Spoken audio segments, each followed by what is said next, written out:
Hello, Gunn family. I hope you are doing amazing. I wanted to take a minute and tell you a little bit about our game plan for instruction this year. Gunn has a rich tradition of great history, wonderful teachers, great kids, and a lot of success. And that is an absolutely fantastic thing for us to celebrate. I don't want us to forget that because there's a lot of schools that don't have the blessing of tremendous teachers like we do.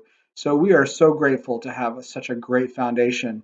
One of the things that we're learning about education is that it's important as we move into the future to move the work and the thinking back into the hands of our kiddos. So it's important for us to say out loud what our plan is for what instruction is going to look like. Our vision as we move forward in the next year and 2 years and 3 years and 5 years is really to focus on relationships as a starting point. We know that it's important for us to get along with each other, but not just get along, but to have relationships that challenge each other to be our best. And when I say relationships, I'm talking about teacher to student, I'm talking about teacher to teacher, I'm talking about student to parent, administrator to student, administrator to parent. All of those relationships are important for the success of a school. So when we talk about relationships, it's every single person in the community, every student, every family member, every staff member working together to create harmony and a successful environment where we can take risks and strive to do our very best and maybe even go a little bit beyond what we think we're capable of. After we've got these solid relationships established, we want to be really focused on relevance and the four C's. If you've never heard the four C's before, those are critical thinking, communication, collaboration, and creativity. And the word relevance just means that it has application for kids. So the lowest level of relevance might be that 2 plus 2 equals 4, and we all know that, and it's a simple piece of the puzzle. And the highest level of relevance is how can a kid apply the knowledge that they're learning, not just in their classroom, but beyond their classroom. So we might want to talk about in the future about what does entrepreneurship look like? If students are learning about math, could they be a part of running their own bank? So looking at those kind of opportunities really expands the way that we're applying our knowledge.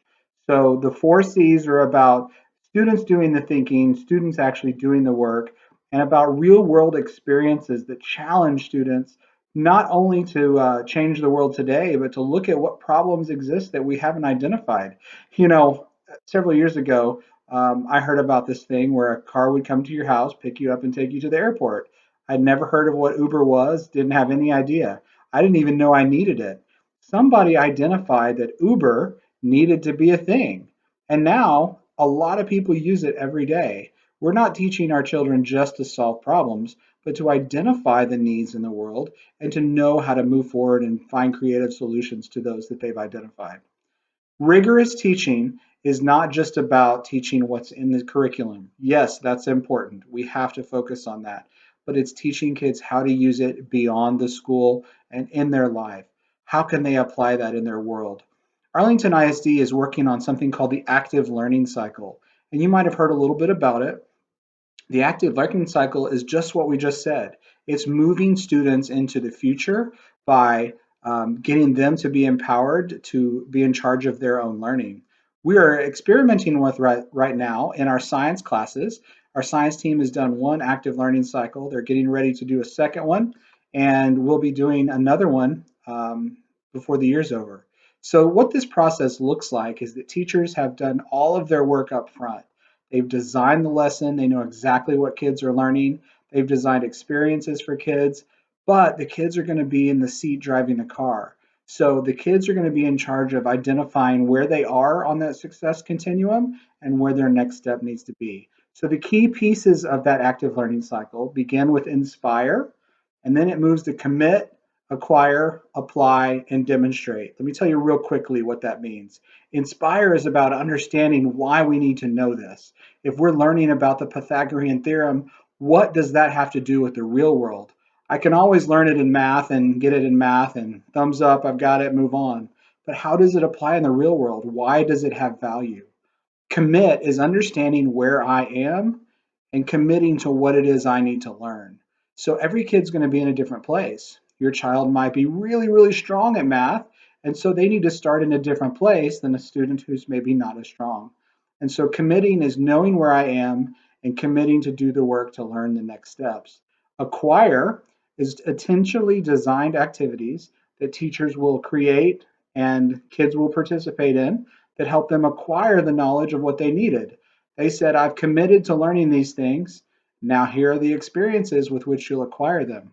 So, flash forward to apply. We've gotten all these experiences. We've filled in all of our gaps in our knowledge.